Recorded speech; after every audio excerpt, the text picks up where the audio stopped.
Evander Kane is the top story today, and there's a lot to get through here. First off, what you need to know is that the Oilers have signed him to a 1-year contract, $750,000. Number two, what you need to know is that he was cleared of any wrongdoing. They didn't exonerate him, but they said there wasn't evidence sufficient to support what the San Jose Sharks said amounted to him having his contract voided. Now, there's not enough evidence for more discipline. The discipline that he has already still applies, like his contract being void. So that's how they could void. Because Steve and I were talking last night. This is tremendously confusing. Yeah. So he got his contract voided, and he had the was it a suspension or he had something? There's some sort of discipline. Yeah. Go ahead. I don't think there's been nothing extra. So his contract's voided by the Sharks because of all the reasons that the Sharks gave to the NHL. They're like, okay, go ahead, do this. And then the NHL starts investigating to see if there should be any supplementary discipline for breaking the law and breaking COVID protocols and all those things. And they found that there was no sufficient evidence to give him any more punishment to stop him from signing with the team. Mm-hmm. That's where we're at. Okay. Yeah. So what that means is the Sharks had evidence. That evidence has been verified. They were able to terminate his contract. Yeah. So that was confusing last night because it was like, wait a second. So are you saying none of this happened? Then shouldn't he get all his money back from the Sharks? That's what I was thinking. Right. And also, not only should they pay him, they should be penalized against the cap.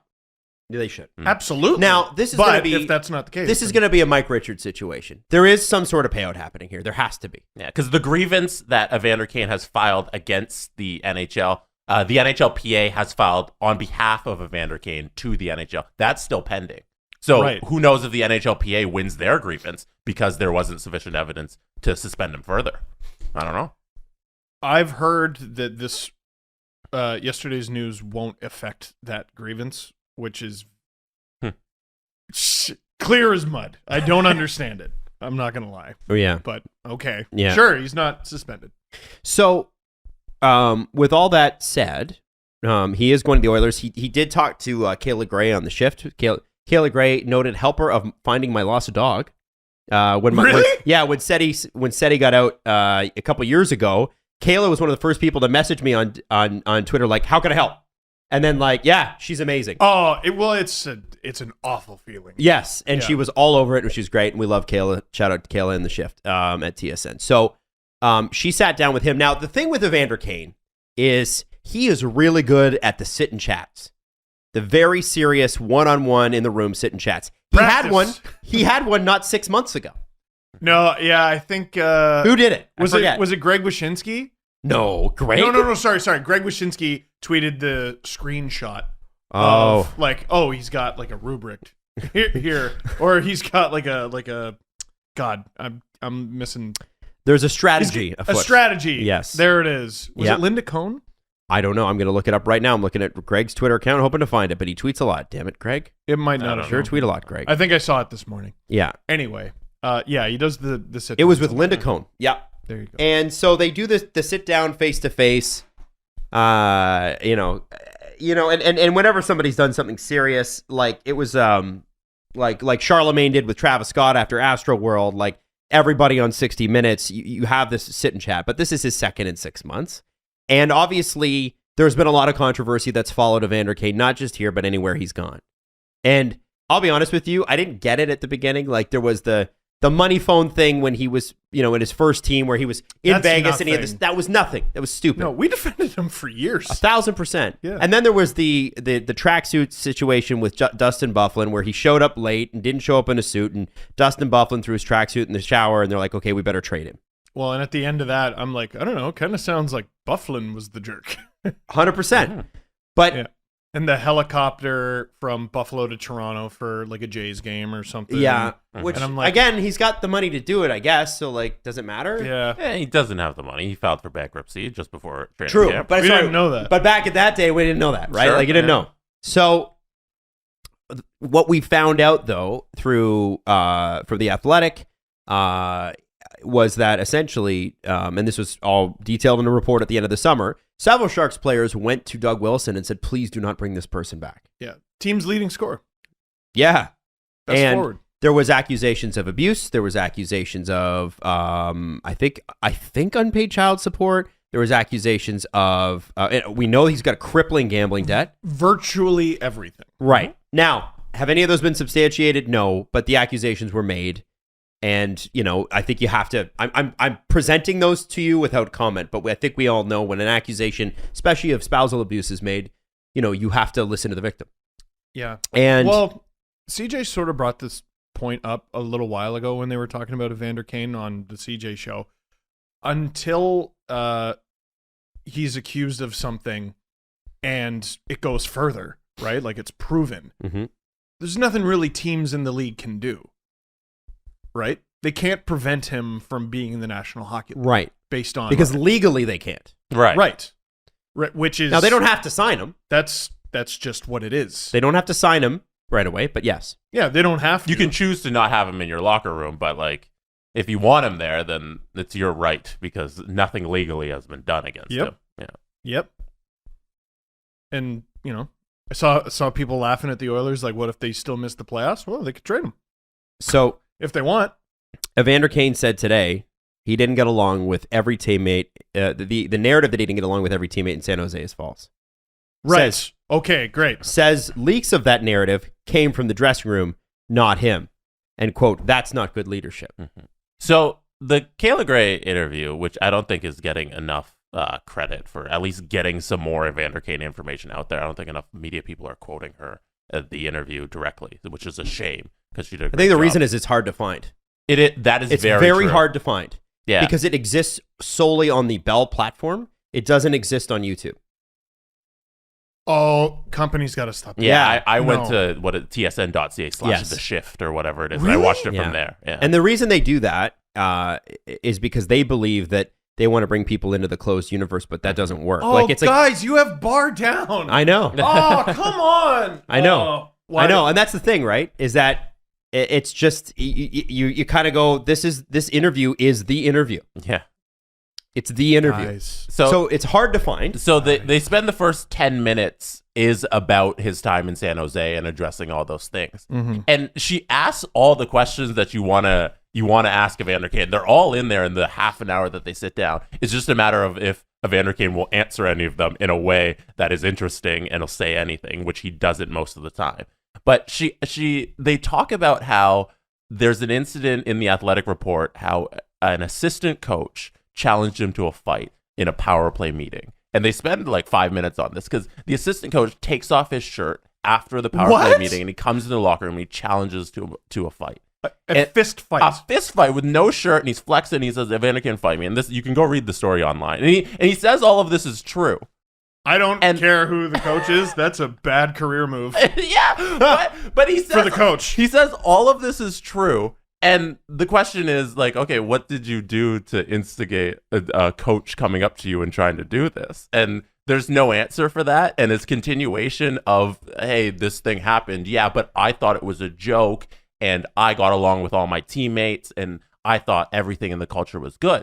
So all they keep doing is running through all these storylines. And Evander Kane's response to everything, all of these allegations that his teammates hate him and they went to management is, no, I got along with them. Right. There's no answer to any of this. And It's not matching. It's not matching up because people aren't just trying to fight you because you're a good teammate. People don't want to take off their shirt and walk into a locker room and fight your face off because you're a great guy. Fight a professional athlete. There's no answer from him. You're so right that, okay, so this must be difficult to access because this should be the number one thing that everyone's talking about this morning. Because can you imagine... It's fascinating. Can you imagine if we found out today in an interview that Randy Carlyle took off his shirt and tried to fight Dion Phaneuf or Phil Kessel or Mikhail Grabowski? Right. Also, I want to look up who the power play coach is of the San Jose Sharks because that's who I'm guessing it. I mean, it was in a power play meeting. They said it. I don't know, but that wouldn't be too hard to find. Right. So yeah, I wanted to make sure I was correct. Some of the Shift episodes are available on TSN's YouTube page, although they can be buried. Others are, it's really tough to find. It's a shame because it's a great show and Kayla's brilliant. Yeah, it's a fantastic interview. And like, so go ahead. So this is the question I have. And this is typical. I mean, obviously, from the quote I read you, let me read it one more time. from Daniel Nugent-Bowman, who's such a great reporter for the Oilers. Kane says he didn't get along with every teammate. The narrative that he didn't get along with every teammate in San Jose is false. Says leaks of that narrative came from the dressing room, not him. Quote, that's not good leadership. And then when asked at the press conference today, hey, what would you say to Oilers fans who aren't sure about you? He said, hey, keep an open mind. Here's the hard part for us, right? And I want to keep an open mind with anybody. I like second chances. I like redemption stories. I like watching people clean it up. I don't like watching them fall. It's extremely I know that the public at large really likes a good fall from grace. It's not. When you actually think about what's going on in somebody's life when these situations happen, you think about the crippling amount of debt that this person is in just from gambling. Yeah. Now, that to me is not fun. I don't enjoy that. Right. I want him to win. I want him to turn it around. I want things, I want everybody to kind of like, I went through a shitty time and that was super shitty and I'm going to have to pay for that, but I'm coming back and I'm going to be great. Well, and that's not about him. That's about you don't want to watch anybody go through that. No. 100%. Yeah. So I would always want somebody to do well, but I think the problem here is that to do well, you got to own what you are and own what you have been. And what we're seeing here is public spin. It's the same. It reminded me that those quotes, Jesse, remind me of, remember the hearing with Rafael Palmeiro, Mark McGuire, and I think, was it Ken Caminetti or one of those guys? They brought him before the Senate when they went to Congress, yeah. And Mark Roger McGuire, or it was Clemens. It was Clemens because Caminetti had already died. Or might have Sosa he might have been there. I don't know. Might have been there. Is that where Roger Clemens said he misremembered? Yes. That's exactly what I'm sorry. I misremember that. Yeah. And you're like, what the fuck are you talking about? Mm-hmm. Right. You misremember a needle going into your arm? You're sure? Come on, Roger. Come on, Rocket. Yeah. So I don't like, number one, that he said, well, like, listen, you put me in a room with 30 people that I'm not going to be best friends with any of them, or all of them. I might be best friends with any of them. I fucking hate them all. No, I'm not going to be best friends with all of them. I might be best friends with 2 or 3 of them, like we have here. But I don't have like any situation I've walked into when you were in school, you're not best friends with every classmate. You're not going to get along with every classmate. That's fine. That's how NHL teams are. Yeah. So the idea that he quote unquote got along with everybody, okay, I could sort of accept that. But with all the stuff that's followed everywhere, it's not like these teams had these issues when Evander Kane wasn't there. These issues seem to arrive whenever he arrives, and it takes a while, right? Like a couple. San Jose was thrilled with Evander Kane. They signed him to that huge contract. They had a great quote-unquote leadership group that was going to keep them in line. Yeah. Well, obviously, that at some point, those players retired, moved on, and that fell apart. So, in Edmonton, I think what's going to happen is that he's going to come in, he's going to be quiet, he's going to play really well, and people are going to talk about what a great player he is, because he is a great player. Mm-hmm. The problem is that he hasn't owned any of the things that happened in the past. If he said, you know what, maybe I wasn't always the best teammate. Is that a much better answer? Anybody could say that. Mm-hmm. And he would say, listen, I'm not going to lie to you. I wasn't always the best guy. I could say that to you guys right now. Say, you know what? I wasn't always at my best. Nope, me neither. And that would be a truthful statement. I would much rather hear that than, well, it's their fault that I look bad here again. Or just and claiming, they're poor leaders. Just claiming ignorance. I don't know where it comes from. Right. He was asked the question directly if he's not, if he hasn't been held accountable for his actions in the past. Like Kayla asked him that directly, and he said, I served my time. I feel like nobody has bared what I've gone through more than me. It's my experience. He says those things, but he doesn't, like you said, there's no accountability. And he even goes on to say that he considered himself a leader amongst the players in the locker room, especially when he went down to the AHL. He said because of what he's gone through, he considers himself a leader to the younger guys. And bro, you were there 5 minutes. Right. And I'm just like, I'd love to ask them if you've had any impact on their career for the 2 weeks you were in, you remember the Barracudas.